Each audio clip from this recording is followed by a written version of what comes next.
शनिवार व्रत कथा। एक बार सूर्य, चंद्रमा, मंगल, बुध, बृहस्पति, शुक्र, शनि, राहु और केतु इन 9 ग्रहों में झगड़ा होने लगा कि हम सब में बड़ा कौन है। सभी अपने आप को बड़ा समझते थे। उन लोगों का झगड़ा काफ़ी बढ़ गया और वह किसी फैसले पर न पहुंच सके, तो देवराज इंद्र के पास गए और उनसे निवेदन किया, हे देवराज, आप हमारा न्याय करा के बताएं कि हम 9 ग्रहों में से सबसे बड़ा कौन है।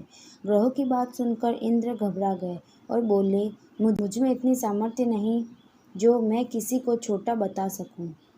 मैं इस मामले में कुछ नहीं कर सकता। हाँ, एक उपाय मैं अवश्य बता सकता हूँ। इस समय मृत्युलोक में विक्रमादित्य का राज्य है। वह दूसरों के दुखों को दूर करने वाले हैं, इसलिए तुम्हें उनके पास जाना चाहिए। देवराज इंद्र की बात सुनकर सभी ग्रह महाराज विक्रमादित्य के पास गए और सारा किस्सा सुनाया।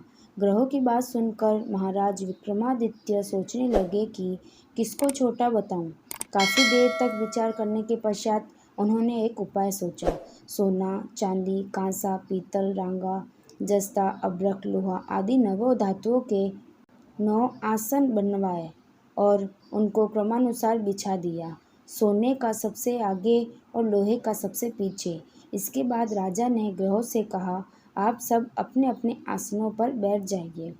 जिसका आसन सबसे आगे है उसको सबसे बड़ा और जिसका सबसे पीछे है उसको सबसे छोटा समझिए। क्योंकि लोहे का आसन सबसे पीछे था, इसलिए शनिदेव ने समझ लिया कि राजा ने मुझे सबसे छोटा बता दिया है। उन्होंने कहा, राजा, तू मेरे पराक्रम को नहीं जानता। सूर्य एक राशि पर 1 महीना, चंद्रमा 2.25 दिन, मंगल 1.5 महीना, बृहस्पति 13 महीने, बुध और शुक्र 1 महीना तथा राहु और केतु उल्टे चलते हुए केवल 18 महीने एक राशि पर रहते हैं।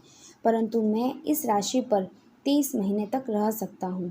जब श्री रामचंद्र जी पर 7.5 आई तो उनको वनवास हो गया और रावण पर आई तो भगवान श्री रामचंद्र जी और लक्ष्मण जी ने सेना लेकर लंका पर चढ़ाई कर दी और रावण के पूरे कुल का नाश कर दिया। इसलिए राजा, अब तू भी तनिक सावधान रहना। शनिदेव की बात सुनकर राजा विक्रमादित्य बोला, जो कुछ मेरे भाग्य में लिखा होगा सब देखा जाएगा। इसके पश्चात अन्य ग्रह तो बड़ी प्रसन्नता के साथ और शनिदेव क्रोध में भरकर विक्रमादित्य के दरबार से उठ अपने अपने स्थान को रवाना हो गए। कुछ समय के पश्चात जब महाराज विक्रमादित्य पर 7.5 की दिशा आई तो शनिदेव व्यापारी का रूप धारण करके अनेक तरह से सुंदर घोड़ों के साथ महाराज विक्रमादित्य की राजधानी में पहुँचे। राजा ने व्यापारी के पास आकर उन घोड़ों को देखा और उनमें से एक सुंदर घोड़ा पसंद किया और सवारी के लिए उस पर चढ़ा। बस राजा के उस पर चढ़ने की देरी थी कि वह हवा हो गया और एक जंगल में राजा को गिराकर अदृश्य हो गया। अब राजा जंगल में मारा फिरने लगा। भूख और प्यास ने भी उसे बेहद सताया। इतने में कहीं से एक ग्वाला आ निकला। उसने राजा को पानी पिलाया। पानी पीने के पश्चात राजा ने ग्वाले से नगर का मार्ग पूछा। ग्वाले ने राजा को सीधा रास्ता बता दिया। राजा शहर में पहुंचा और सेठ की दुकान पर जाकर बैठ गया। सेठ ने जब उसका नाम ग्राम पूछा तो राजा ने कहा, मेरा नाम बीका है और मैं उज्जैन का रहने वाला हूँ। सेठ ने उनको कुलीन मनुष्य जानकर जल पिलाया। सेठ की दुकान पर उस दिन अधिक बिक्री हुई।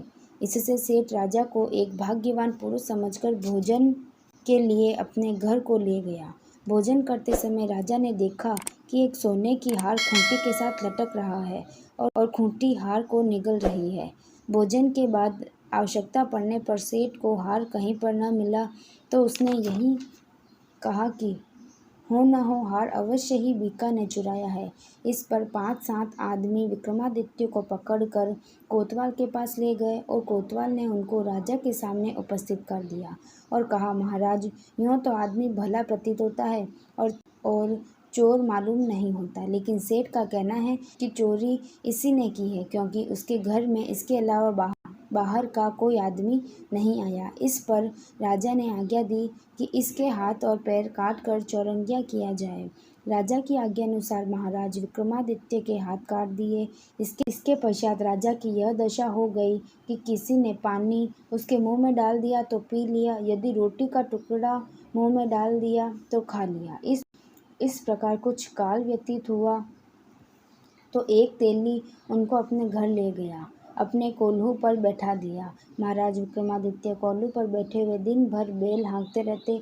जब राजा की बुरी दशा समाप्त हो गई और एक रात को जब वर्षा के समय वह मल्हार गा रहे थे, तो उनका गाना सुनकर उस नगर के राजा की लड़की उन पर मोहित हो गई और अपनी दासी को इस बात का पता लगाने भेजा कि देखो इस समय कौन मल्हार गा रहा है। दासी ने महल में आकर राजकुमारी को सब वृत्तांत सुना दिया। राजकुमारी ने प्रण कर लिया कि यदि विवाह करूंगी तो इस चौरंगिया के साथ ही करूंगी, और अगले दिन से राजकुमारी ने अनशन व्रत कर दिया। दासी ने रानी को सब हाल सुना दिया। रानी तुरंत ही राजकुमारी के पास पहुंची और उससे उसके दुख का कारण पूछा। राजकुमारी ने कहा, माताजी, मैंने प्रण कर लिया है कि अमुक तेली के घर में चौरंगिया है, उसी के साथ विवाह करूंगी। रानी ने चिंतित हो यह बात राजा को बताई। राजा ने भी समझाया। उसने कहा, पुत्री, मैं अभी देशांतर में अपने दूत भेजकर गुणवान और रूपवान राजकुमार के साथ तेरा विवाह करूंगा। जो बात तुमने सोची है यह तुम जैसी राजकुमारी को शोभा नहीं देती। इस पर राजकुमारी ने कहा, पिताजी, यदि आप इस संबंध में अधिक कुछ कहेंगे तो मैं अपने प्राण त्याग दूंगी, परंतु दूसरा वर नहीं करूंगी। राजा ने उसी समय तेली को बुलाकर कहा, तेरे घर चौरंगिया है, मैं उसके साथ में लड़की का विवाह करना चाहता हूँ। तेली ने कहा, महाराज, यह कैसे हो सकता है? कहाँ आप हमारे राजा और कहाँ मैं एक नीच तेली।